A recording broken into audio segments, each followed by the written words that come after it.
नमस्कार साथियों, आप सभी का स्वागत है डीएलएड एकेडमी के इस यूट्यूब चैनल पे जहां आज हम बात करने वाले हैं बीएसटीसी सेकेंड ईयर के लिए यूनिट 6 जिसका नाम है मूल्यांकन।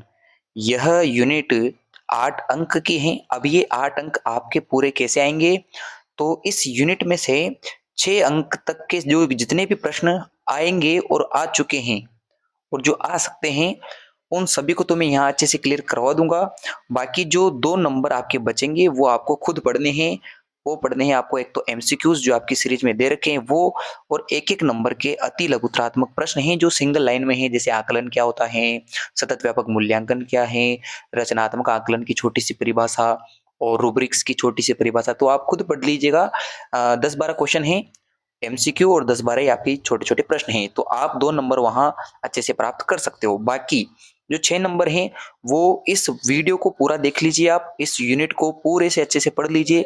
20-25 मिनट, आधे घंटे का जो भी ये वीडियो बने, इस वीडियो को देखने के बाद ना आपको कभी सीरीज उठाने की ज़रूरत पड़ेगी और न ही आपको विशेष किसी बुक से पढ़ने की आवश्यकता पड़ेगी। अब प्रश्न कैसे आता है मैं समझा देता हूँ। 2022 से पहले 2022 से पहले एक पैटर्न था जहाँ 6 नंबर का ही प्रश्न इस यूनिट से आता था। किंतु 2022 से पैटर्न में थोड़ा चेंज हुआ। अब पैटर्न में क्या हो गया कि 3-3 नंबर के 2 प्रश्न आते हैं इस यूनिट से। 3-3 नंबर के 2 प्रश्न आते हैं, यानी आना तो वही 6 नंबर का ही प्रश्न है, किंतु उसे 2 भागों में स्प्लिट कर दिया है, बाँट दिया गया है। तो अब वो कैसे आ रहा था? पिछले साल उसने क्या पूछा? 2022 के पेपर में उसने पूछा कि आकलन के तरीके बताइए, आकलन के प्रकार बताइए। ये आकलन कितने प्रकार का होता है और साथ ही बताना है कि चेकलिस्ट जो हैं क्या होती हैं, चेकलिस्ट के बारे में समझाइए। अब ये प्रश्न जो हैं चेकलिस्ट का और ये आकलन का, ये दोनों एक ही प्रश्न के हिस्से हैं और वह प्रश्न कौन-सा है? वह प्रश्न है सतत व्यापक के मूल्यांकन में जो-जो तरीके हैं, जो उपकरण काम में लिए जाते हैं उन सभी को बताइए। अब जब ये पूरा 6 नंबर का प्रश्न आता है तो आपको सभी जो बिंदु हैं उनको लिखते हुए उनके बारे में 2-2 3-3 लाइनें लिखनी हैं। तो मैंने यहाँ पूरी कोशिश की है, चाहे आपके आकलन का कोई भी प्रश्न आए, आकलन के प्रकार का प्रश्न आए या आपके चेकलिस्ट, पोर्टफोलियो इनका कोई भी प्रश्न आए, इस सिंगल प्रश्न में आप उन सबको अच्छे से कवर कर लोगे। 2016, 17, 19, 20, 21, 2022 इन सभी में यहीं से प्रश्न आया है, तो एक-एक करके इनके तरीकों और इनके उपकरणों को देखते हैं। सबसे पहला जो है प्रश्न, इस प्रश्न को ऐसे भी पूछ रखा है कि उच्च प्राथमिक स्तर पर आकलन की विधियां बताइए। तो आकलन की विधियां यानी कि वो आकलन के तरीके पूछ रहा है आपसे। तो सबसे पहली विधि है जिसका नाम है स्व आकलन। स्व आकलन में क्या होता है कि शिक्षक बच्चों को ऐसे अवसर प्रदान करेगा जिससे जिससे बालक क्या करेगा कि स्वयं की प्रगति कैसी है, स्वयं किस प्रकार का कार्य कर रहा है, उसका व्यवहार कैसा है, उसकी रुचि क्या है, उसमें ज्ञान कैसा है और उसके पास कौशल कौन सा है, वो खुद उसके बारे में आकलन करता है, यानी उसके बारे में जानकारी प्राप्त करता है, कमियों को अपनी दूर करता है उसके माध्यम से। तो इसे हम कहते हैं स्व आकलन। अगला है सहपाठी आकलन। सहपाठी आकलन में क्या होता है कि कक्षा में एक बच्चा किसी दूसरे बच्चे के बारे में आकलन प्रदर्शित करेगा, जहां दूसरे बच्चे के ज्ञान, अभिवृत्ति, कौशल, व्यवहार और रुचि आदि का ज्ञान एक बालक अपने हिसाब से शिक्षक को प्रदान करता है, तो वह सहपाठी या समवाय आकलन होता है। तीसरा आकलन का प्रकार है समूह आकलन। समूह आकलन में क्या होता है कि एक शिक्षक जो होगा वो एक समूह में बच्चों को बांटेगा और समूह में जो बच्चे क्रियाकलाप करते हैं उस दौरान उनके सीखने और उनकी प्रगति का आकलन करेगा। यानी कि एक शिक्षक जो है विद्यार्थियों को, समूह को गतिविधि के दौरान उनकी प्रगति चेक कर रहा है और उनके सीखने को देख रहा है कि अधिगम हो रहा है या नहीं हो रहा है, और इस चीज को कहते हैं समूह आकलन। इस प्रकार के आकलन में समूह जो आकलन होता है इसमें कुछ चीजों को, कुछ प्रश्नों को देखा जाता है, जहां वो जो 5 प्रश्न हैं वो निम्न हैं। सबसे पहला प्रश्न तो ये होता है कि समूह आकलन में कि समूह में कार्य करना उस बालक को पसंद है या नहीं, कार्य की पहल वो खुद कर पा रहा है या नहीं कर पा रहा, दूसरों की सुनता है या नहीं और प्रतिक्रिया दे रहा है या नहीं दे रहा है, अपने विचारों को तार्किक रूप से प्रदर्शित करता है या नहीं है, या फिर इलॉजिकल बातें कर रहा है, और किसी प्रश्न को या समस्या को वो हल कर पा रहा है या नहीं, यानी निष्कर्ष निकाल पाता है या नहीं। इन 5 प्रश्नों को समूह आकलन में देखा जाता है। अब आपसे 3 नंबर का प्रश्न देखिए, ये भी कह सकता है कि समूह आकलन के बारे में बताओ, क्योंकि यह प्रश्न जो है कई भागों में बंट सकता है, तो इसलिए मैंने इसको अच्छे से लिख दिया है। अगर 3 नंबर का पूछे तो आप पूरा लिख के आना, अगर आपसे सतत व्यापक मूल्यांकन के तरीकों के रूप में पूछे तो आप केवल 2 लाइनें यहाँ तक की लिख के आ सकते हो। अगला ऐसे ही प्रश्न आपसे पूछ सकता है कि रचनात्मक आकलन क्या है? क्योंकि रचनात्मक आकलन को भी 3 नंबर में पूछ सकता है। तो इसलिए अगर 1 लाइन पूछे आपसे सतत व्यापक मूल्यांकन के तरीके पूछे तो 2 लाइनें लिख देना और रचनात्मक आकलन 3 नंबर का प्रश्न पूछे तो पूरा लिख के आना है। तो रचनात्मक आकलन क्या है देखते हैं। ये जो आकलन होता है जिसे आप फॉर्मेटिव असेसमेंट कहते हो, इसमें बच्चों के शुरुआती ज्ञान को, उनके विचारों को और उनके जो अनुभव हैं, साथ ही में उनके कौशलों की जानकारी इससे ली जाती है। अब इसमें क्या-क्या होता है, इसका उद्देश्य क्या है, इसका महत्व क्या है रचनात्मक आकलन का? तो सबसे पहला उद्देश्य तो ये है कि जो बच्चे में प्रारंभिक गणितीय अवधारणाएँ हैं, उनको सिखाने का कार्य कहाँ से शुरू करें? कि बच्चे में किस स्तर तक की जो है नॉलेज है और उसके बाद उसे क्या सिखाया जा सकता है, तो ये रचनात्मक आकलन से पता लगेगा। दूसरा है कि शिक्षक द्वारा गणितीय अवधारणाओं को सिखाने में योजना कैसे बनानी है, वो शिक्षक को इससे पता लग जाता है। शिक्षक को साथ में इससे ये भी पता लग जाता है कि कौन से बालक जो हैं उनको विशेष आवश्यकता है और ऐसे बालक कौन-कौन से हैं जिनकी कमजोरी दूर की जा सकती है। अब ये रचनात्मक आकलन करता कौन है? तो इसे करने वाले होते हैं या तो खुद शिक्षक करता है या बच्चों का जो सहपाठी है वो कर सकता है, बालक स्वयं कर सकता है या उसके अभिभावक इस आकलन को कर सकते हैं। यह 2 प्रकार का होता है, औपचारिक यानी शिक्षक द्वारा किया जाने वाला, अनौपचारिक माता-पिता, सहपाठी या स्वयं के द्वारा किए जाने वाला।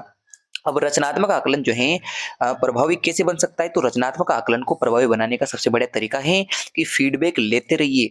गतिविधि के दौरान जो बालक ने किया, उससे सुझाव माँगिए कि यहाँ कौन-सी किस प्रकार की त्रुटि वो कर रहा है।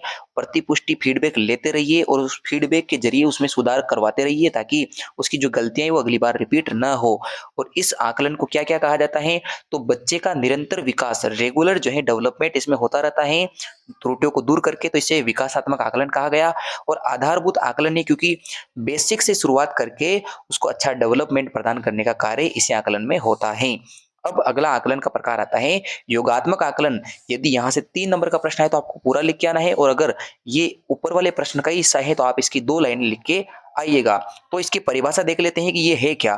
तो सीखने के या जो अधिगम है उसके समग्र संदर्भ का जो आकलन होता है उसे हम योगात्मक आकलन कहते हैं। अब ये क्या होगा इसे अच्छे प्रकार से समझते हैं। ये जो है गतिविधि यानी क्रियाकलाप जो बच्चा करता है उस समय या सत्र के अंत में, सेशन के अंत में या जब यूनिट समाप्त हो जाती है पढ़ाने के बाद, तो उसके बाद जो है विषय वस्तु के प्रति जो आपने पढ़ाया है उसके प्रति बालक ने अधिगम क्या किया, क्या सीखा है, उसकी जानकारी के लिए लिखित रूप से पेपर होता है। इसके फायदा क्या है? तो इसका फायदा या महत्व या इसका उद्देश्य क्या है? तो इसका उद्देश्य ये है पहला कि बच्चों में शैक्षिक उपलब्धियों का पता लग जाएगा कि उन्होंने जो शिक्षा ग्रहण की है, विषय वस्तु पढ़ी है, उससे उनको क्या जो है फ़ायदा पहुँचा है, उनको उनकी क्या उपलब्धि प्राप्त हुई है। साथ ही में उनकी अभिवृत्ति कैसी है, उनकी किसी विशेष क्षेत्र में रुचि है, तो उसका पता लगेगा और उनके पर्सनल जो क्वालिटीज़ हैं, उसका यानी व्यक्तिगत गुणों का भी पता लग जाता है। बच्चों के समग्र जानकारी स्पष्ट हो जाती है लिखित रूप में, यानी कि किसी अभिलेख में पता लगा लेंगे कि इस विषय में इतने अंक प्राप्त किए, इसमें इतनी दक्षता है, किसी में क्या कमज़ोरी रही है। तो ये सब तो पता लग जाता है योगात्मक आकलन से। अब एक और चीज़ जो है इसमें आपको पता होना चाहिए कि ये जो योगात्मक आकलन होता है, यह जो है इससे जो प्राप्त सूचनाएँ होती हैं, जो डाटा इससे प्राप्त होता है, उसका उपयोग अनेक क्षेत्रों में किया जा सकता है। जैसे कि विद्यालय में आगे की योजनाएँ क्या हो, आगे किस प्रकार से अध्ययन करवाया जाए उसमें, शैक्षिक प्रगति बालकों की देखनी है तो भाई इस आधार पे चेक करेंगे कि आगे क्या पढ़ाना है। चाहे क्या चयन किया जाए जिससे बच्चों को अच्छे पढ़ाया जाए और प्रामाणिकता यानी कि प्रमाण जो है स्पष्ट हो जाते हैं कि इस रूप में ये डिटेल जो है बालक ने ग्रहण की है। तो ये व्यक्तिगत ये आपके योगात्मक आकलन का जो है स्वरूप है। अब अगला आकलन है व्यक्तिगत आकलन, पर्सनल आकलन। यदि शिक्षक ऐसा करे कि प्रत्येक बच्चे को गतिविधि दे और उस गतिविधि के दौरान ये चेक करे कि उसने क्या सीखा, कहाँ त्रुटि है, उसमें क्वालिटीज़ क्या-क्या हैं, उसका जो है सीखने का स्तर किस प्रकार का रहा, तो ये व्यक्तिगत आकलन होता है। ये तो आकलन के प्रकार हो गए। अगर यदि आपसे ऐसा पूछे कि आकलन और उसके प्रकार लिखिए तो आप यहाँ तक का लिख के आइए व्यक्तिगत आकलन तक का।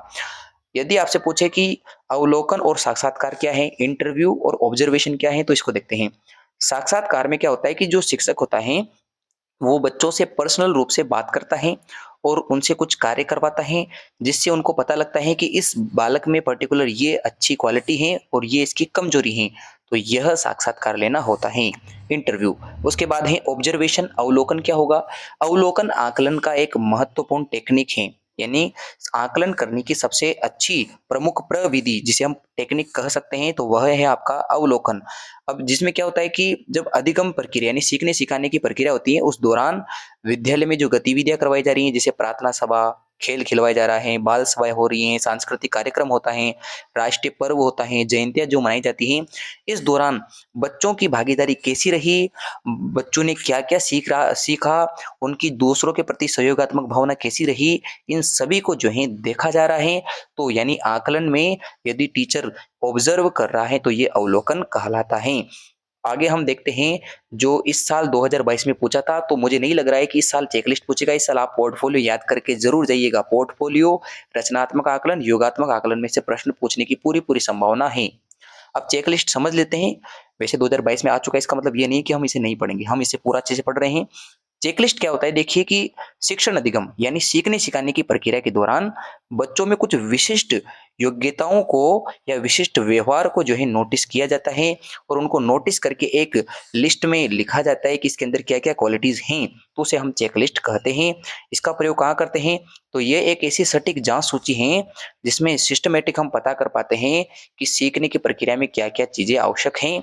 दूसरा, किसी विशिष्ट अधिगम क्षेत्र को ग्रहण करने के लिए हम यहाँ जानकारी को लिख देते हैं कि बच्चे ने इस क्षेत्र में किस प्रकार की जानकारी प्राप्त की और उसके अंदर कौन सी विशेष क्वालिटी उभर कर आई है। बच्चों में विशिष्ट क्षेत्रीय कौशल स्किल्स जो हैं अलग अलग क्षेत्रों में अलग अलग प्रकार की हो सकते हैं तो उनका भी जो है अभिलेख तैयार किया जाता है, रिकॉर्ड लिखा जाता है। तो ये चेकलिस्ट होती है। अब हम बात करते हैं कि पोर्टफोलियो क्या होता है। तो पोर्टफोलियो मैंने आपको सीसी वाला जो अंग्रेजी में वीडियो बनाया था उसमें भी समझाया था कि ये वर्क जो करता है साल भर बच्चा उसका एक जो है संग्रह रहता है। अब उस संग्रह में क्या होता है कि जैसे बालक गणित का काम कर रहे हैं तो साल भर में जितने भी उसने कार्य किए उनसे क्या क्या सीखने को अनुभव मिला उन सभी कार्यों का एक संग्रह है। और छात्र विद्यालय आने से लेकर कक्षा कक्ष में क्या सीखा, उसने क्रियाकलाप से क्या क्या अनुभव प्राप्त किए, उन सभी का उनकी प्रगति दर्शाने में जो है ये आवश्यक है। तो इसका उपयोग क्या क्या है इसको भी देख लेते हैं। अब हम यहाँ देख रहे हैं कि जो पोर्टफोलियो वो आपके लिए या शिक्षक के लिए किस प्रकार से फायदेमंद है। पहली बात तो ये है कि यह विश्वसनीय होता है। जो रिकॉर्ड है अगर वो अच्छा नहीं था तो आप उसे नहीं लिखते या अपने पास नहीं रखते, यानी विश्वसनीय होता है और वो वैलिड है, आपके पास प्रूफ के रूप में है। वर्ष भर बच्चों की प्रगति किस प्रकार की, वर्ष भर बच्चों ने क्या क्या सीखा क्या नहीं सीखा उसका रिकॉर्ड आपके पास लिखित रूप में है। बच्चों में स्व आकलन, जब वो खुद लिखते हैं बार बार जो है अपनी कॉपियों को शिक्षक को प्रदान करते हैं कॉपी चेक करवाने के लिए, तो उससे स्व आकलन बच्चे खुद भी कर सकते हैं और अपनी जो त्रुटि है उनमें सुधार कर सकते हैं। बच्चों का दृष्टिकोण, उनकी रुचि और उनके किस किस तरीके का उन्होंने प्रयोग किया लिखित रूप में और वो अपने ज्ञान का किस प्रकार से प्रयोग कर पा रहे हैं उसकी जानकारी भी आपको लिखित रूप से संग्रहित कार्यों से यानी पोर्टफोलियो से पता लग जाता है। तो पोर्टफोलियो ये होता है। अब ये तो आपका पहला प्रश्न हो गया। दूसरा प्रश्न क्या पूछा उसने, दूसरा प्रश्न 2016, 17, 2018, 2020 में उसने ये पूछा था कि सीसी जो है सीसीई, इसमें बच्चों, शिक्षक और अभिभावकों के लिए क्या उपयोगिता है, ये क्यों आवश्यक है या इसका महत्व क्या है इन तीनों के लिए। तो सबसे पहले बच्चों के लिए क्या महत्व है उसको देखते हैं। तो बच्चों में सीखने की जो है गति किस प्रकार की रही उसका पता लग जाता है, उसने किस प्रकार की उपलब्धियां हासिल की उसकी जानकारी लग जाती है, गतिविधियों के दौरान उसकी रुचि किस प्रकार की है गतिविधि में उसका पता लग जाता है, उन्होंने क्या सीखा क्या नहीं सीखा कितना सीखा ये भी पता लग जाता है। बच्चों की जो कमजोरियां हैं उनको जड़ से दूर किया जा सकता है स्व आकलन के जरिए। इसके अलावा समूह आकलन के जरिए, आपके रचनात्मक आकलन के जरिए, योगात्मक आकलन के जरिए। बाल केंद्रित और मनोवैज्ञानिक शिक्षा जो है तार्किक शिक्षा जिसमें बच्चा खुद तर्क कर पाए कि ये चीज ऐसे हो रही है, तो वो गणितीय शिक्षा भी यहाँ दी जा सकती है। बच्चों में स्व मूल्यांकन करके उनके व्यवहार उनकी प्रकृति में सुधार किया जा सकता है। सीसीई का ये फायदा है। अब शिक्षकों के लिए क्या फायदा हुआ इससे, तो शिक्षक जो है सही गतिविधियों का चुनाव कर सकते हैं कि बच्चों के लिए ये चीज सही है इसको ऐसा करवाया जाना चाहिए। पाठ योजना बना पाते हैं कि इस चैप्टर को इस प्रकार से पढ़ाना है, इस यूनिट में ये प्रश्न पूछने हैं और ये जो है इस तरीके से आप इस चीज को पढ़ा पाते हो। चेकलिस्ट बनाकर और पोर्टफोलियो से सारी जानकारी बच्चों की प्राप्त की जा सकती है, उनकी कमियां उनकी विशेषताओं उनके विशिष्ट व्यवहार सभी चीज की। सही शिक्षण विधियों और सही प्रविधियों टेक्निक्स का प्रयोग कर सकते हैं। नई नई विधियों का प्रयोग करके बच्चों को सिखाया जा सकता है। बच्चों में विषय वस्तु अधिगम और उनके कौशलों की जानकारी सीसी के माध्यम से बच्चों शिक्षक को पता लग जाती है। अब अभिभावकों के लिए इसका क्या महत्व है? तो अभिभावक जो हैं स्वयं अपने बच्चों की जो प्रगति है उसका आकलन कर सकते हैं, बच्चों की रुचि के अनुसार उनको शिक्षा दिला सकते हैं, बच्चों और शिक्षकों को इस माध्यम से प्रोत्साहित कर सकते हैं कि हाँ, आप जो हैं सही राह पर हो। समाज में शिक्षक ने क्या किया बच्चों के लिए, छात्र-छात्राओं ने क्या सीखा और विद्यालय का क्या जो है योगदान रहा बच्चों के शिक्षक से शिक्षण कार्य में, तो वो जो है उसका विवरण जो है अभिभावकों के माध्यम से लगता है, पता लगता है सभी को। अब अंतिम प्रश्न जो आपको यहाँ से पढ़ के जाना है वो ये है कि आकलन क्यों करवाया जाता है? इसके कुछ कारण बताइए कि किन कारणों की वजह से आकलन करवाना चाहिए? तो उसके कुछ कारण हैं जो आप अगर 3 नंबर का प्रश्न है तो 4 कारण आप लिख सकते हैं। पहली बात तो ये है कि गणितीय उदाहरणों में समय की एक अवधि विशेष समय में बच्चों की प्रगति का पता लगाया जा सकता है। यानी कि गणित का पेपर दे दिया, एक निश्चित समय में बच्चे ने कितना काम किया, उसकी प्रगति जो है, उसकी उपलब्धि पता लग जाती है। बच्चे की व्यक्तिगत पर्सनल और विशेष ज़रूरत क्या है, किसी क्षेत्र में कमज़ोर हैं, तो उसको वहाँ सिखाया जाना चाहिए और पर्टिकुलर रूप से उसे किस चीज़ में दिक्कत आ रही है, उसका भी पता लगाया जा सकता है। और इससे जो है अधिगम में उपयुक्त तरीके टेक्निक्स और सही तरीके की जो है विधियाँ शिक्षण विधियों का हम प्रयोग कर पाते हैं। बच्चे क्या कर सकते हैं और क्या नहीं, उसकी किस चीज़ में विशेष रुचि है, वो क्या करना चाहता है और क्या नहीं करना चाहता, सबकी समझ जो है इस आकलन के माध्यम से लग जाती हैं। बच्चों में कुछ प्राप्त करने की जो इच्छा है, जिज्ञासा है और उनकी पूर्णता करने की जो भावना है उसको इससे प्रोत्साहन मिलता है। कक्षा में चल रही सीखने-सिखाने की प्रक्रिया को अच्छा बनाया जा सकता है और बच्चों की प्रगति के प्रमाण तय कर पाता है अभिभावक और शिक्षक के मध्य एक अच्छा बॉन्ड बन पाता है। आकलन के माध्यम से कि बच्चे में कितना सीखने का जो है हो रहा है और सीखना है या नहीं है, त्रुटियाँ कैसी हैं, क्या सुधार किया जा सकता है, तो इसका पता लग जाता है। तो इस यूनिट के जितने भी प्रश्न आपको बता दिए हैं, छोटा, बड़ा 3 नंबर का पूछे, 6 नंबर का पूछे, कोई प्रश्न यहाँ से बाहर नहीं जाएगा। इसकी पीडीएफ आपको टेलीग्राम पे निःशुल्क मिल जाएगी जिसका लिंक मैंने डिस्क्रिप्शन बॉक्स में दिया हुआ है, तो आप वहाँ से उसे जॉइन कर सकते हैं।